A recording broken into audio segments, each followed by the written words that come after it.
Hello, in my previous video, I briefly introduced how to install Anaconda data science platform. In this session, I'm going to introduce multiple options to create virtual environments for your data science projects. You might be curious, what is virtual environment and why we need it?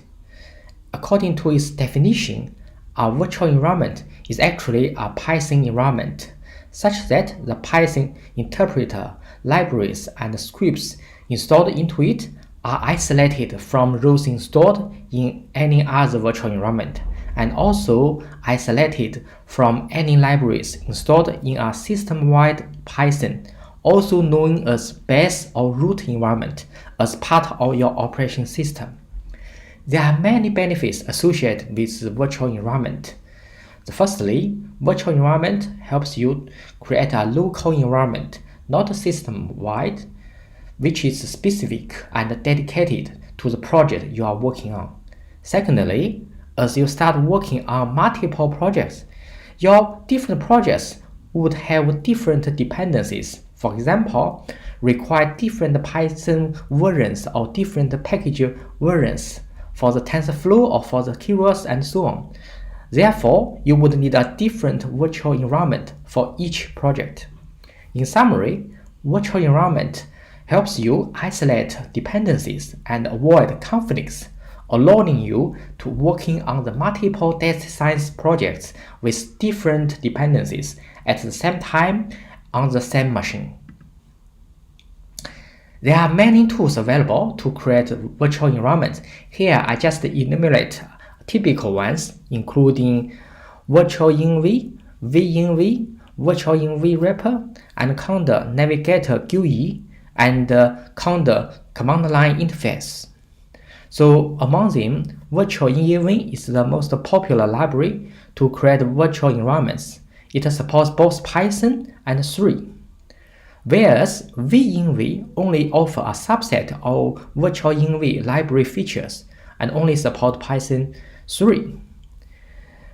Virtual Environment Wrapper is actually the set of the extensions to the VirtualEnv library, adding a few utility functions to easily create, switch, and delete virtual environments. It is useful but just nice to have. Anaconda Navigator GUI is very user-friendly and interactive tools enable you to create and manage your virtual environments. So if you encounter any issues, such like the new environment cannot be created, just type in the following command to solve it in the command line: conda update anaconda-navigator. Also, Conda command line interface is another very powerful tool to create, update, clone, activate, deactivate, share, restore, and remove any virtual environment. Okay, let's get hands-on to try to use them to create our own virtual environment. So the first tool we're going to try is VirtualEnv library. So you can check which working virtual environment you are in by typing the commands. Also, you can check if you have VirtualEnv library installed. If not yet, you can install it by running the following command: pip install VirtualEnv. Also, you can use it to create a new virtual environment.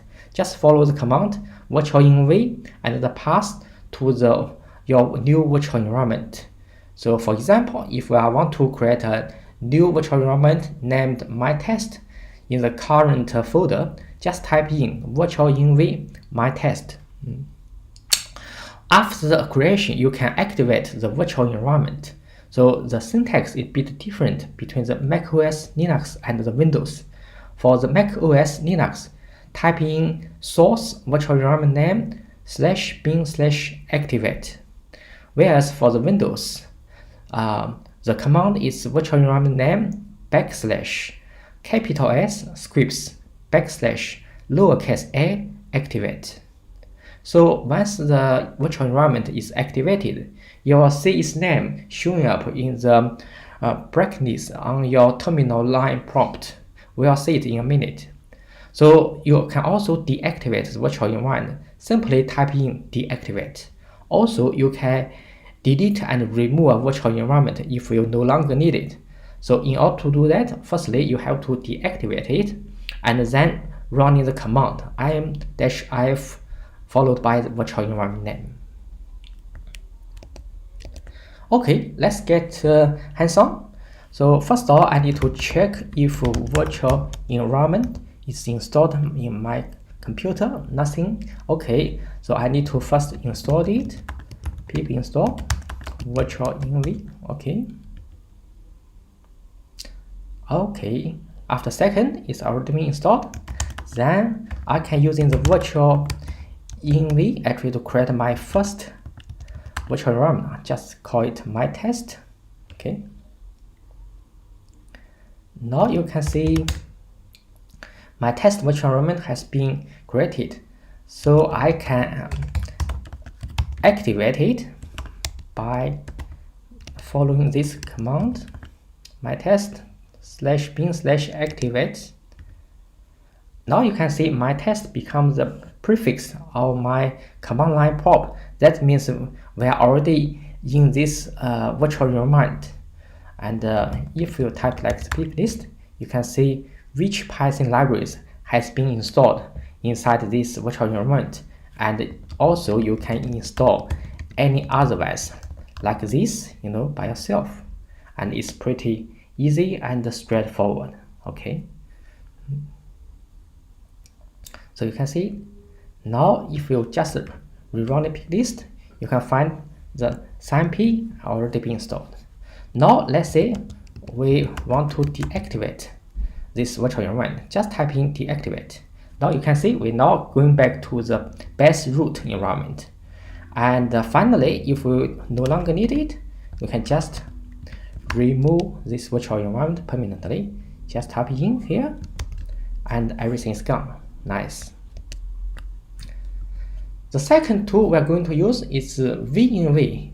So the syntax is very similar to the virtual environment library for activate, deactivate, and delete commands. The only thing different is actually the creation command. So here you need to follow the Python 3 -m and venv followed by the virtual environment name. So let's try it. Clear? Okay. Python 3 -m venv. Now I'm called this virtual environment my test2. Okay. So just waiting a second. Now my test2 has been created. Again, I can using the same command to activate it. Now you see my test2 becomes the prefix of the command line prop. Now we are in the my test2 virtual environment. Okay. And you can see that. Then again, we can deactivate it instantly. Now we're going back to the back environment. So also we can remove it if we don't need it anymore. Exactly same command, very convenient. Okay. For the virtual env wrapper, and you can install it, you can create a new environment by typing mkey virtual env followed by virtual environment name. Also, you can list all the packages installed in the current virtual environment. Also, you can switch flexibly between the different virtual environments by using the work-on command. So followed by the destination virtual environment name. So you can try self offline. So now let's move to the Anaconda, the Navigator GUI. So I'm going to spin up my Anaconda instance. So it's just initialization, and then after seconds, it will actually see the navigator, the geographic user interface. So you might see on the left-hand tab, we see the environment. Click on it. You can see we got the base root environment. Also, previously I have created many virtual environments from the different data science machine learning project I have been working on. So let's say now I want to create another one. Just call it the test. Okay. And you can also choose either Python or R. Also the different versions of Python Here, let's say I want to using the Python 3.7, then click the create button. So just waiting for a few seconds and our environment will be created. Yeah. Okay.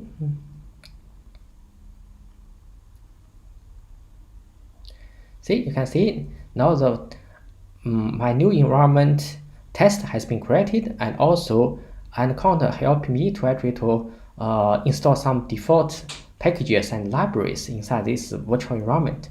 Quite nice. Okay. Another very powerful tool, as mentioned, is the Conda command line interface. So by using it, you can create, activate, deactivate, and remove any virtual environment. And also you can verify the environment creation and removal by some handy commands. Another very powerful feature is that you can even specify some specific Python version and the specific package version you want for your particular project when creating an environment.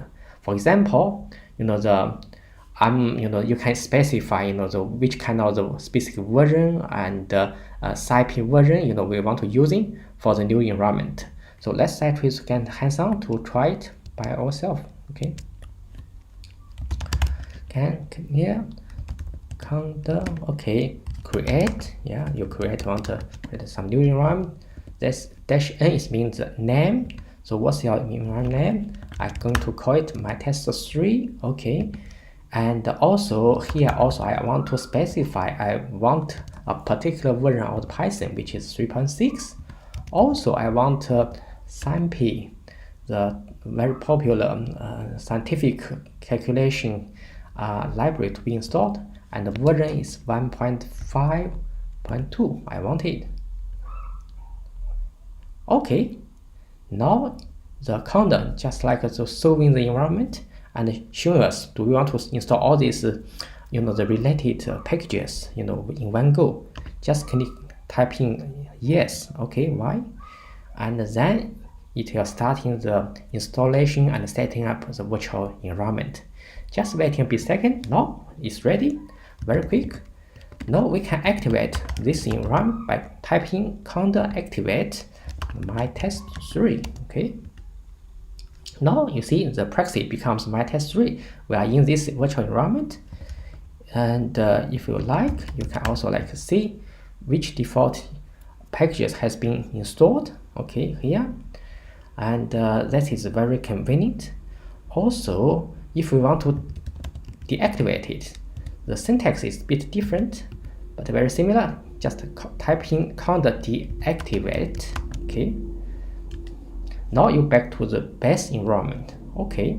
So last but not least, so if you no longer need this virtual environment, you can also using conda to actually remove it.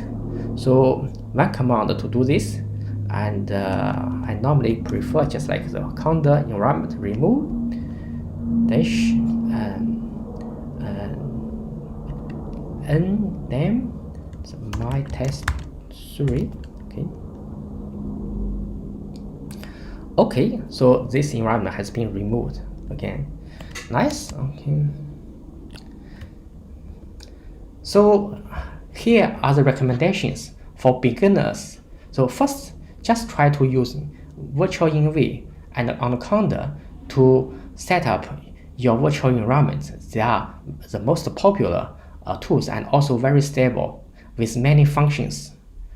And so far we have learned how to install a typical data science platform and how to set up virtual environments for our data science project. Well done. We are ready. In next session, I'm going to start building an interesting AI app prototypes in just 10 minutes. Stay tuned.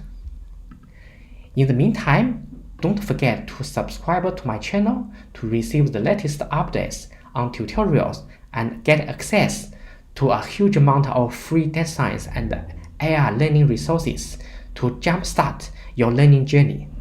Thanks, and see you soon later.